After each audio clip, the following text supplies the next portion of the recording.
사순절 세 번째 주간을 보내고 있습니다. 여러 가지로 지금이 사순절이기도 하지만 국가적으로도 정치적인 혼란이 있고 또 큰 불이 나서 많은 사람들이 고통을 당하고 있기도 하고요. 경제적인 지표도 많이 좋지 않아서 우리 성도님들 가운데서도 사업하시는 우리 성도님들이 여러 가지로 어려움을 겪고 계시기도 하고 그렇습니다. 그러나 겨울이 지나면 반드시 봄이 오는 것처럼 이 어려움의 시기를 지나면 하나님께서 우리에게 꽃피는 좋은 시절을 허락해 주실 줄로 믿고 오늘 우리 해야 할 일들을 잘 감당하고 특별히 은혜 받는 일에 더욱 힘쓰시기를 주의 이름으로 축복합니다. 저는 그동안에 이제 여러 번 말씀을 드렸지만 저희 형제가 여덟위예요. 8남매. 그리고 제가 좀 안타까운 것 중에 하나는 동생이 없어요. 제가 막내라서 동생이 없어서 동생이 있으면 참 이뻐해주고 제가 잘 챙기지는 않을 것 같아요. 그래도 좀 있었으면 좋겠다 그런 생각들을 할 때도 있는데 감사하게도 저희 형님 두 분 계시고 이제 누님들 계시는데 우애가 좋아요. 저희 형제가 우애가 좋고 늘 만날 때마다 고맙고 반갑고 특별히 저희 누님들께서 어려서부터 오늘에 이르기까지 저를 얼마나 이뻐하고 챙겨주시는지 저희 누님 중에 이제 두 분은 저희 교회도 출석하시잖아요. 우리 권사님 두 분 이제 출석하시는데 공주에서 여기까지 오가며 이렇게 애쓰시고 그리고 시골에 살다 보니까 이제 할머니들 되셔가지고 올 때 계속 뭘 가져오십니다. 이렇게 챙겨주세요. 이것저것 가져다가 이렇게 몰래 차에다 넣어주시고 막 그러시는 게 너무너무 지금도 눈물 나게 감사하죠. 그 약을 그렇게 지어주셔요. 이제 그 있지 않습니까? 박스에 뭐 이렇게 약 그런 거 비닐로 이렇게 해가지고 예전에는 그런 거 사실 쳐다도 안 봤습니다. 근데 요즘에는 이제 먹어야 돼요. 그런데 얼마 전에도 뭐 좋은 거 있으면 자꾸 주시려고 하니까 너무 진지하게 저한테 몇 번 망설이시더니 소가 새끼를 낳다가 죽었는데 그 송아지가 죽은 거죠. 그 죽은 송아지로 약을 내렸는데 먹어볼 테요. 그래서 그건 좀 그런 것 같아요. 그래서 완곡하게 거절을 했는데 어른들 그러시지 않습니까? 뭐 하나 이게 줘가지고 이게 먹고 있어요? 늘 물어보시. 예, 먹고 있어요 매일매일. 그러면은 2개를 더 갖다 주셔. 예, 하나도 지금 벅찬데 그렇게 가지고 한 1년, 2년을 그냥 매일 아침 약을 하나씩 아침마다 감사한 마음으로 먹고 건강해진 것 같아요. 이 말도 하면 안 돼. 또 지어온다. 그러면은 그런데 이제 이게 개수가 많지 않습니까? 한 박스에 막 몇십 개씩 들었으니까 이거를 이제 하루에 하나씩 꺼내 먹으니까 되게 오래 걸리지 않습니까? 그런데 어느 날 이제 아내가 이렇게 챙겨 주는데 갖다 넣어주면 저 갖다 하나씩 먹고 그러는데 어느 날은 약이 없어요. 그래서 그거 없어요? 그랬더니 다 먹었어요. 그러는 거예요. 얼마나 놀랐는지. 그게 우리의 인생과 똑같아요. 여러분, 우리의 인생 항아리 안에 하나님께서 주신 이 날들이 있어요. 매일매일 하루하루씩. 어제도 그거 하나 꺼내 갖고 썼고 그리고 오늘도 아침에 뚜껑 따가지고 지금 여러분 쓰고 계신 거예요. 지금 예배 드리는 것도 예배 마치고 여러분의 일정이 있으실 텐데 하나님께서 우리에게 허락하신 하루를 한 개씩 꺼내서 쓰는 겁니다. 그런데 짐작은 할 수 있지만 정확히 몇 개 남았는지는 아무도 몰라요. 그래서 어느 날인가 늘 어제도 썼으니까 오늘도 또 써야지 하고 손을 집어넣는데 없는 겁니다. 안 떨어질 줄 알았는데 그리고 아직 멀었다고 생각했는데 어느 날 내일을 써야지라고 손을 집어넣는데 잡히질 않아요. 그게 인생인 겁니다. 그러니까 하나님께서는 우리의 남은 날이 얼마인지 가르쳐 주시지 않아요. 구원받은 사람이 누구인지도 가르쳐 주시지 않지만 우리의 남은 날이 얼마인지를 가르쳐 주시지 않아요. 그래서 성경 시편 90편 12절 우리에게 우리의 날 계수함을 가르쳐 달라고, 카운트할 수 있게 우리의 남은 날이 얼마인지를 깨달을 수 있는 것을 가르쳐 달라고. 그래서 지혜로운 마음을 얻게 하소서. 우리가 얼마 남았는지를 알게 되면, 우리의 삶이 유한하다는 것을 알게 되면 집착을 버리고, 그렇죠, 우리의 삶의 본질에 좀 더 충실할 수 있기 때문에 하나님께서 오늘 주시는 말씀, 이전에도 그랬습니다마는 항상 하나님의 말씀은 우리더러 깨어나라라고 말씀을 하십니다.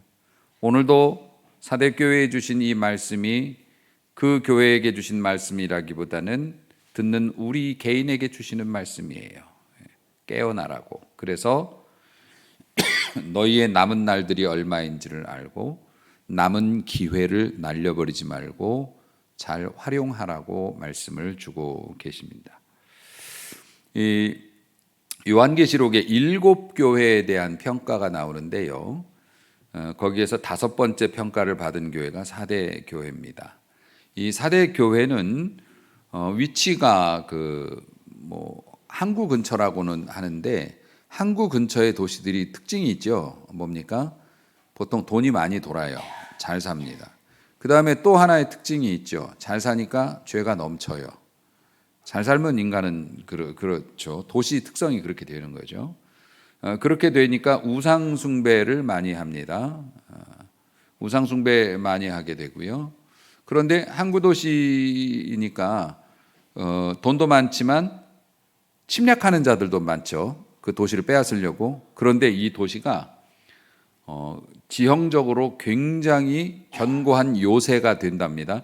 이 도시가 산 위에 있는데 삼면이 깎아지른 절벽이라고 하니까 방어하기가 얼마나 좋겠어요. 그리고 공성전은 항상 성이 높을수록 좋은 거거든요. 올라오는 적들을 상대하는 거니까.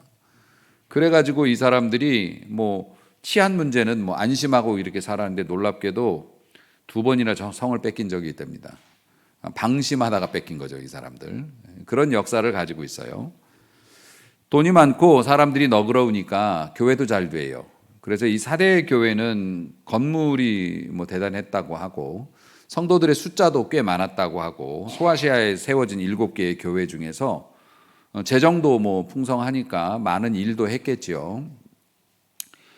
그런 교회에 대한 성령의 평가가 오늘 주시는 말씀입니다. 그런데 재미있는 것은 소아시아의 7교회가 성령께로부터 평가를 받는데 잘한 것도 있고 못한 것도 있고 그럴 수 있지 않습니까? 그래서 대부분의 교회는 네가 충성한 거 안다, 네가 애쓴 거 안다, 그런데 한 가지 흠이 있다면 이런 것이다, 보통은 이렇게 말씀을 주시는데, 오늘은 그냥 대놓고 직진입니다. 내가 너의 행위를 아노니 네가 살았다 하는 이름은 가졌으나 실상은 죽은 자로다. 이렇게 말씀하세요. 예수님 성령님께서 자신을 소개를 하시는 장면이 오늘 1절에 나오게 됩니다. 1절에 뭐라고 나오냐면, 사대교회의 사자에게 편지하라. 하나님의 7 영과 7 별을 가지신 분이 말씀하셨다. 이렇게 말씀하세요. 7 영이라는 건 뭐냐면은 7이 완전수기 때문에 세상의 모든 영혼을 주관하시는 분이란 뜻이에요. 세상의 모든 영혼의 주인이란 뜻이고, 7 별이라고 하는 거는 소아시아 7 교회를 7 별이라고 요한계시록에서 칭했어요. 그러면 다른 데는 교회가 거의 없는 상태니까요. 당시에는 세상의 모든 교회를 가지신 분이 세상의 모든 영혼을 손에 쥐고 계시는 분, 그러니까 어떡합니까? 전능자요 지혜자입니다. 정확하게 보신다는 뜻이에요. 그런 분이 사대교회를 향해서 너는 살았다고 착각하고 있는 것 같아, 이걸 알아도 실제가 뭔지 알아? 너희는 죽었어. 이렇게 평가를 하셨다는 겁니다. 이 믿음이 이제 죽은 믿음이라고 하는데, 여러분, 믿음이 종류가 많죠. 살아있는 믿음도 있고 죽은 믿음도 있고 또 잠든 믿음도 있어요. 그 다음에 상처받은 믿음도 있고 믿음이 여러 종류일 것 같습니다. 근데 믿음이 죽었다는 평가를 받으면 여러분도 어떻게 됩니까? 만약에 여러분께 7 영을 가지시고 7 별을 가지신 주님께서 나타나셔가지고 너 믿음, 너 교회 집사고, 너 교회 다니니까 너 천국 갈 줄 알지? 구원받을 줄 알지? 그거 믿음으로 가는 건데 네 믿음이 죽었어 라고 만약에 여러분 평가받으면 여러분 어떻게 해야 돼요? 오늘 목사님 설교하는 거 가만히 들어보니까 아무래도 나한테 하는 얘기 같은데, 그럼 내가 믿음이 죽었네? 지금이라도 발 빼나? 어떡할까? 여러분 어떻게 해야 됩니까? 그런데 여러분 세상에서는 죽은 거는 어떻게 해요? 답이 없습니다. 죽은 거는 답이 없죠. 하지만 잠든 건 깨울 수 있지만 죽은 건 못 깨워요. 하지만 하나님께서는 어떻게 하십니까? 죽음의 권세도 이기시는 분 아닙니까? 죽은 믿음 다시 살리실 수 있으니까 포기하지 마시기 바랍니다. 오늘 여러분 혹독한 얘기를 좀 들어야 되기 때문에 이 죽은 믿음이라는 게 또 한편으로 말하면 쓸데없는 믿음이지 않습니까? 세상 쓸데없는 게 죽은 사람이잖아요. 사용 용도가 없는 겁니다. 말도 못 알아듣지, 반응도 없지, 그렇지 않습니까? 자기 스스로 할 수 있는 것도 없고 있기는 있어요. 사람이 죽어도 형체는 남아 있지 않습니까? 있기는 있는데 아무것도 할 수 없는, 그러니까 죽은 믿음을 가진 사람의 모습이 보통은 그렇다는 겁니다. 그런데 우리는 몸이 죽은 게 아니고 믿음이 죽은 거기 때문에 감각은 살아 있습니다. 그게 어떤 감각이냐면 우리가 세상에 대한 감각이 살아 있습니다. 예수 믿고 구원받아도 세상에 대한 감각 살아 있죠. 여러분들이 신앙생활을 열심히 막 한다고 해도 세일 한다고 그러면 이렇게 되고, 또 좋은 물건이 있다 그러면 나도 갖고 싶다 이렇게 되고, 그건 죄가 아니에요. 그럼요. 세상에 예민한 감각이 살아 있어서 세상 사람들이 하는 것들에 대해서 이렇게 자꾸 호감을 갖습니다. 호감을 갖지만 그거에 우리의 영혼을 팔지는 않죠. 하지만 호감을 갖는 건 갖는 거죠. 감각이 살아 있어서 예민하게 반응합니다. 죽은 믿음을 가졌어도 신자가 몸은 교회에 나와 있는데 세상 것에 예민하게 반응해서 계속 그걸 사모하고 따라다니고 그렇게 합니다. 그런데 그게 나쁘다는 게 아니라, 세상의 것에 예민한 것이 나쁘다는 게 아니라 하나님의 의에 관해서는 무감각해요. 하나님의 의, 하나님께서 원하시는 뜻, 하나님이 우리에게 명하시는 그 명령, 이런 것들을 설교를 통해서 듣지 않습니까? 그러면은 저는 여기서 설교를 이렇게 여러분들에게 하게 되면 이게 부족한 종인데도 이게 보여요. 제가 여러분들에게 하는 이 설교가 여러분들의 얼굴을 타고 이 귓등을 타고 이렇게 뒤로 넘어가고 있다는 것을, 귓등으로도 안 듣는다는 거죠. 이게 안으로 들어가야 되는데 싹 이렇게 뒤로 넘어가는 게 보여요. 그러니까 여러분들은 어떻게 되냐면 좋은 말씀이야, 나쁜 말씀이 아니라고, 좋은 말씀이야. 하지만 오늘은 목사님이 왜 5분을 더 하는 것 같지? 나 빨리 가서 뭐 해야 되는데, 이런 생각을 해요. 그러니까 듣는데 익숙하고 있는데도 잊어버리는데도 익숙해요. 결국엔 그게 뭐냐면 무감각이거든요. 무감각이기 때문에 무반응이에요. 그것이 죽은 믿음을 가진 그리스도인의 모습이에요. 근데 여러분, 우리가 세례를 받았지 않습니까? 세례가 뭡니까? 우리가 죽었다가 다시 사는 게 세례지 않습니까? 세례의 원형이 애굽에서 탈출해가지고 홍해 앞에 섰을 때 이스라엘 민족이지 않습니까? 그 사람들이 원래는 다 100% 죽을 운명이었는데 하나님께서 홍해를 가르심으로 그 홍해를 죽지 않고 넘어간 거 아닙니까? 그래서 그걸 기념하는 거잖아요. 홍해를 넘어서 광야로 가면 어떻게 됩니까? 죄의 장망성에서 벗어난 구원받은 백성들의 삶입니다. 그때부터는 먹을 거 누가 주십니까? 하나님이 주시고, 물도 하나님이 주시고, 구름기둥 불기둥으로 광야 생활에서 지켜주시고, 불가능한 일을 가능케 하시면서 그렇게 끌고 가십니다. 이게 이제 신앙생활의 세계에 들어온 거잖아요. 우리는 세례를 통해서 신앙세계로 들어온, 광야로 들어온 사람들이란 말이죠. 광야에 들어왔어도 애굽이 그리울 수는 있지요. 그렇다고 해서 애굽으로 가지는 않습니다. 그지요? 그러니까 광야 생활을 하는데 우리가 약속을 했단 말입니다. 세례 받을 때 그리고 여러분 집사나 권사 임직, 장로 임직 받을 때 여러분 손 들고 서약을 합니다. 목사님이 똑같은 거 읽으니까 의례 그런 줄로 생각하지만 그거 하나님과 천군 천사 수많은 사람들 앞에서 맹세한 거예요. 약속한 겁니다. 그 약속을 잊어요. 그래서 왜냐하면은 그 약속 예라고 안 하면 안 되는 분위기니까 예라고 했지 내가. 그래가지고서 그 약속을 하기는 했지만은 그 약속이 능력이 없어요. 내가 약속을 했는데 나도 잊어버린 거예요. 그래서 생활에서 나타나지를 않아요. 내가 믿음이 죽은 믿음이거나 잠든 믿음이다 보니까 내 삶에서 이게 나타나질 않아요. 그리고 언제라도 세상을 향해서 난 떠날 수 있어. 그런데 놀랍게도 또 떠나지는 않아요. 왜냐하면 이게 익숙해졌거든요. 여러분들이 교회 나오고 신앙생활 하는데 익숙해져 가지고 또 떠나지는 또 않습니다. 그래가지고 명목상 교회 구성원으로 지내면서 이중생활을 하는 거죠. 그동안 공들인 것도 있고 그래가지고 웬만하면은 신앙생활을 이렇게 떠나지를 않습니다. 그리고 또 하나는 뭐냐면, 내가 진짜 의미도 없고 내가 구원받은 것 같지도 않고 내가 봐도 내가 못 받은 것 같아. 이런 생각 들고, 또 목사님이 계속 나한테 뭐라고 하는 것 같기도 하고, 나 신앙생활 안 할란다. 또 그런 생각 하다가도 약간 좀 뒷골이 서늘한 느낌이 들어요. 혹시 내가 뭐 이렇게 해가지고서 교회 안 다니면 우리 집안에 나쁜 일이 일어나지는 않을까? 하나님이 복수하지는 않을까? 그것도 믿음은 믿음이다. 예. 어쨌든 그래가지고 껄쩍지근하니까 그냥 교회를 또 다니기도 하고 그렇습니다. 근데 능력은 없어요. 이게 사람이 문제가 뭐냐면은 교회에서 내가 구원을 받았는데 자기가 구원받았다는 사실을 확신을 하지 못하고 교회를 다니는 사람도 참 안 됐어요.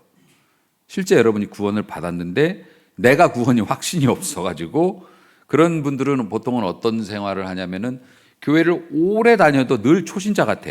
아주 생생해요. 신선해. 예. 맛있게 익어가는 게 아니라 그냥 늘 풋풋하고 생생합니다. 그러니까 구원은 받았는데 본인이 구원받았다는 사실을 확신을 못하니까 늘 한 발은 뒤로 이렇게 나가 있는 겁니다. 그런 경우가 있습니다. 그래서 내가 교회를 오래 다녔는데 늘 초신자 취급을 받는다? 그러면은 요 경우에 해당돼요. 요거 참 딱하지요. 또 하나 진짜 딱한 게 있어요. 본인은 구원을 못 받았는데 구원 받았다고 생각을 하는 사람이 있어요. 있을 수 있습니다. 그래가지고 누구보다 익숙하게 신앙생활을 합니다. 빠짐없이 신앙생활을 합니다. 착각 속에서 사는 사람이 더 문제입니다. 사실은. 안 그렇습니까? 자기가 표가 없는데 가령 어떤 여러분 헬스클럽이 있다고 하면 헬스클럽에 끊지도 않고 열심히 와서 운동하는 거예요. 혹은 학교에서 그 학교 학생 등록을 안 하고 도강을 하는 거죠. 열심히 공부해서 막 합니다. 졸업장 나와요, 안 나와요? 안 나오는데 열심히 합니다. 이게 더 딱한 거예요. 이 정도 되면 여러분 고민스럽죠. 내가 구원을 받았나 안 받았나?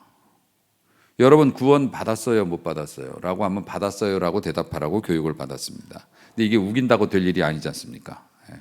실제로 구원 받았는지 안 받았는지는 아무도 몰라요. 종말의 때를 하나님께서 천사에게도 안 가르쳐 주셨다고 하듯이 어느 사람이 구원을 받았는지 안 받았는지 확언을 해줄 수 있는 분은 예수님밖에 안 계십니다. 그래서 저희 어머니가 저희 부모님이 소천하셨는데 천국으로 가셨을까요? 라고 물어보면 저는 뭐라고 대답해 줄 것 같으세요? 갔겠죠 라고 대답을 하는 게 안전하니까 갔을 겁니다 라고 대답하지 지옥 가셨거든요. 이렇게 얘기할 수는 없죠. 저도 잘 모르니까 가급적이면 좋게 얘기해 드릴 수밖에 없지만은 여러분 스스로 생각해 보십시오. 구원을 안 받았는데 내가 교회를 이렇게 열심히 다닐 수 있나? 다닐 수 있다고요. 신앙생활이 체질인 분들이 있습니다. 교회 분위기가 나한테 맞는 분들이 있습니다. 그런 분들은 절에 갖다 놔도 잘하고 교회 갖다 놔도 잘해요. 그래서 열심히 할 수 있기 때문에 이러니까 더 헷갈리는 겁니다. 내가 이거 진짜 구원받은 거 맞나 안 맞나. 그것에 대해서 확언할 수는 없지만 사실 우리가 미루어 짐작할 수 있지 않습니까? 척 보면 안다라는 얘기가 괜히 있는 게 아니에요. 처음에 봤을 때 그 사람의 옷 매무새나 그 사람의 이렇게 외모나 아니면 그 사람이 말하는 거 몇 마디 들어보면 아, 이 사람이 이런 사람이구나라고 처음에 짐작하고 대개 그것이 맞는 경우가 많습니다. 이런 것 때문에 사실 못생긴 사람들은 너무 손해가 막심하죠.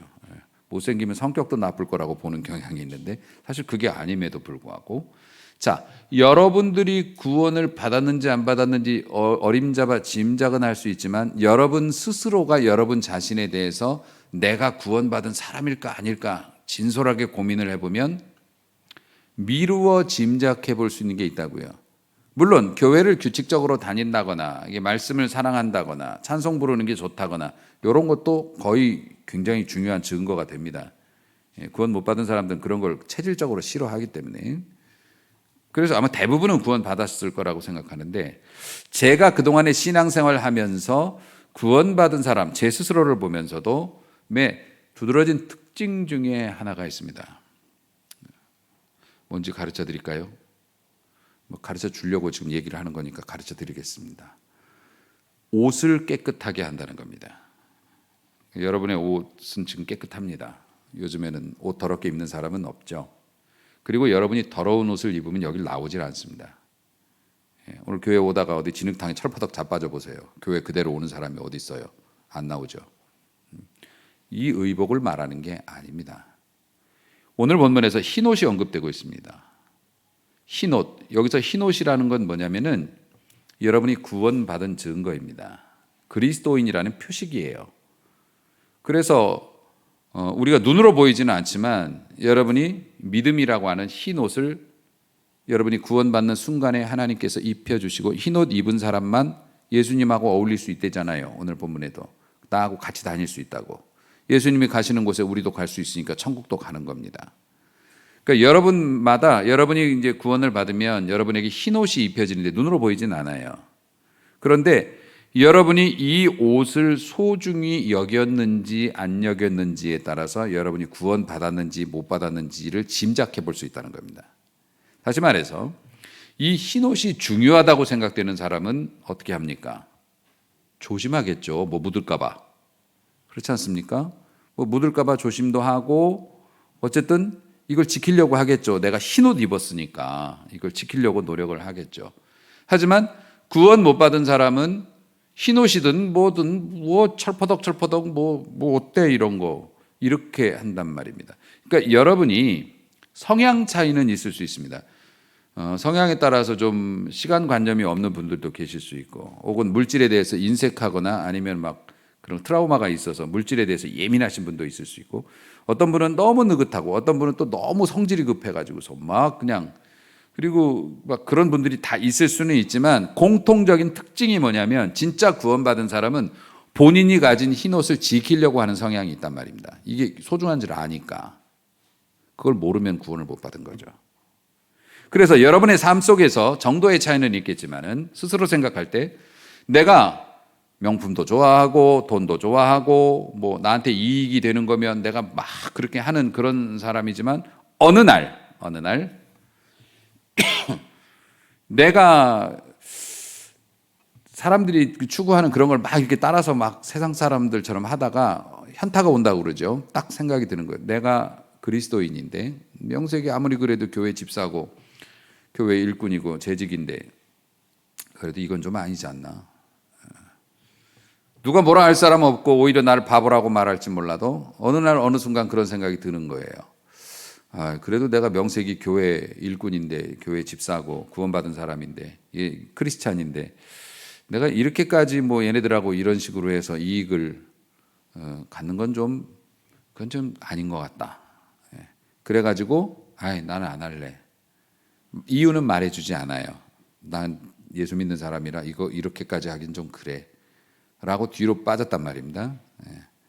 이러면 본인이 구원받았다고 보시면 거의 틀림이 없을 거예요. 왜냐하면 내 옷을 지키려고 했거든.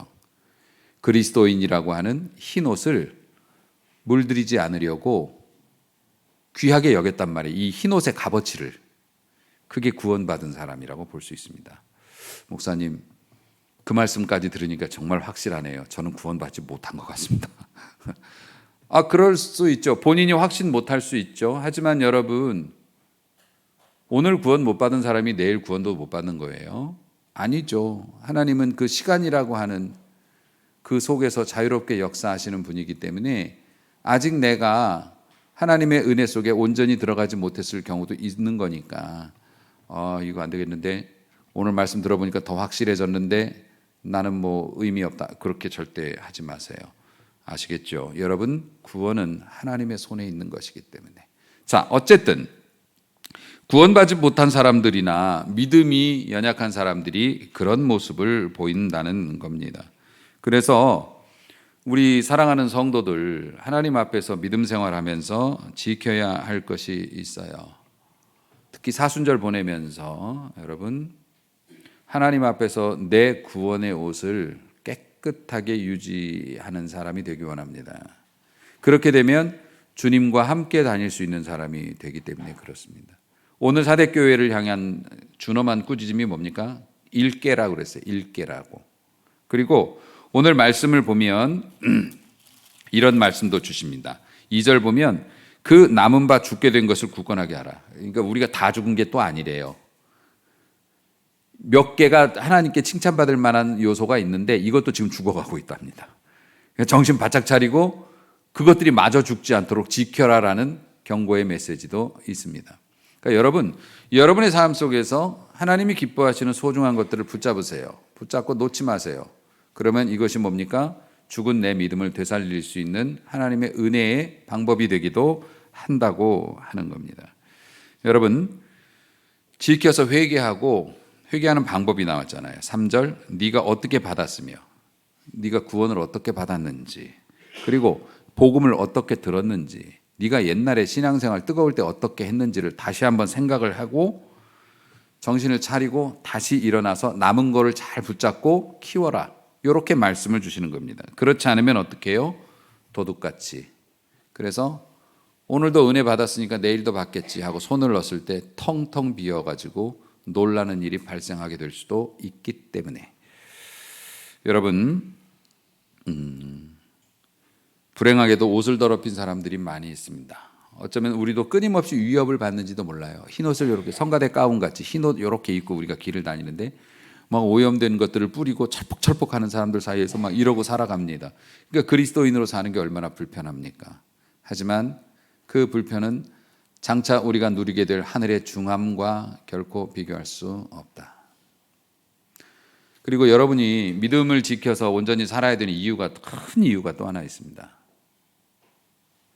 이 나라가 혼란스럽고 자녀들이 방황하고 있고 누가 이거 지키고 누가 살립니까? 새로운 대통령이 살릴 겁니까?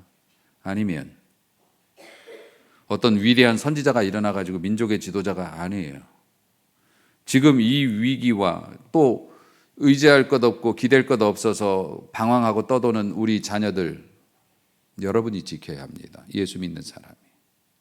제가 수요 예배 때 이런 말씀을 드렸습니다. 종교에 대한 호감도, 다시 말해서 불신자들, 그러니까 무종교, 종교가 없는 무신론자들이 만약에 당신이 종교를 갖게 된다면 우리나라에서 어떤 종교를 선택하고 싶습니까? 불교가 40%, 기독교가 9%였습니다. 예전에는 25%의 인구가 교회 다닌다고 그랬습니다. 저 학생 때만 해도 그렇게 들었습니다. 4명 중에 1명이 교인이었다고요. 지금은 교회들도 급속도로 위축이 되고 있습니다. 그리고 어떻게 됩니까? 호감도가 그렇게 떨어지면 이 사람들이 교회에 나올 확률도 줄어들겠죠. 그러면 교회는 왜 세상에서 그렇게 욕을 먹고 교회 다닌다 그러면 조롱거리가 됐을까요? 제가 수요일 날 그렇게 말씀드렸습니다. 교인들이 나쁜 짓을 많이 해서, 목사님들이 무슨 잘못을 많이 저질러서. 아니요. 승려들도 장난 아니에요. 저녁 되면 가발 쓰고 내려온다고. 그런 거 뉴스에서 저 봤어요. 그리고 사찰들도 이권 다툼 있고 자기네들끼리 싸움 붙으면 스케일이 교회하고는 달라요. 우린 포크레인 끌고 가지는 않아요. 거기 산에 있어서 그런 건지. 종교를 비하하자는 얘기는 아니지만 불교든 천주교든 어디든 이상한 사람들은 있고 책망받을 사람들 다 있어요. 교회는 안 그렇습니까? 그런데 세상 사람들이 교회를 유난히 싫어하는 이유가 있다고요. 왜 그럴까요? 기대를 했기 때문이에요. 불교나 이런 데에서는 모든 것들이 다 신이고 깨달음을 가지면 모든 것이 자유로워진다고 얘기하는데, 기독교는 유난히 하나님 한 분밖에 안 계시고 예수님 아니면 다 지옥 가고 막 이렇게 난리를 치면서 막 그렇게 합니다. 그래서 세상 사람들은 기독교인에 대해서 기대를 한다고요. 그러니까 무신론자래도 나는 교회를 안 다니지만 교회 다니는 너네는 그렇게 살면 안 되는 거 아니야? 너희들이 말하는 대로라면. 그들도 우리 교회 다니는 사람들한테 기대하는 게 있었단 말이에요. 너희들이 세상을 위해서 그렇게 너희들이 그런 식으로 너희들이 믿는 말이 정말이라면 너희들이 세상을 위해서 기도해 줘야 되는 거 아니야? 너희들이 챙겨줘야 되는 거 아니야? 그런데 너희들이 등불이 되어줘야 되는 거 아니야? 깜깜해가지고 다 어두운데 너희가 불 비춰줘야 되는데 너희들이 불을 안 비추니까 미워하는 거예요. 내 교회는 안 나가지만. 교회가 그래서 미움받는 겁니다. 여러분 생각해 보십시오. 어두워가지고 사람들이 기둥에다 머리를 부딪히고 제대로 움직이지도 못하고 자빠지고 넘어지고 이러는데 나는 불을 가졌어요. 여러분도 불을 가졌어요. 근데 불을 가지고서 여기 딱 교회에 와가지고 우리끼리 켜고 좋게 파티한 다음에 나갈 때는 불을 숨겨. 그럼 세상 사람들이 좋아하겠어요? 안 하겠어요? 교회에서 자기들끼리 모여가지고 형제님 자매님 하면서, 그런데 세상에 나아가서는 내 불을, 주님도 말씀하셨어요. 불을 켜서 등경 위에다 둬야지 바닥에 놓고 말통으로 덮어놓는 사람이 어디 있냐고. 우리가 그런단 말이에요. 소금이 그 맛을 잃어요. 그 맛을 잃는다는 게 뭐냐면 소금이, 또 이러니까 순댓국 먹고 싶네. 국밥 속에 들어가서 녹아서 풀어져야지 이게 맛을 내는 거 아닙니까? 그런데 우린 소금이에요. 그리고 소금끼리 모여서 소금단지 안에서 놀고 나와서 녹아주질 않아.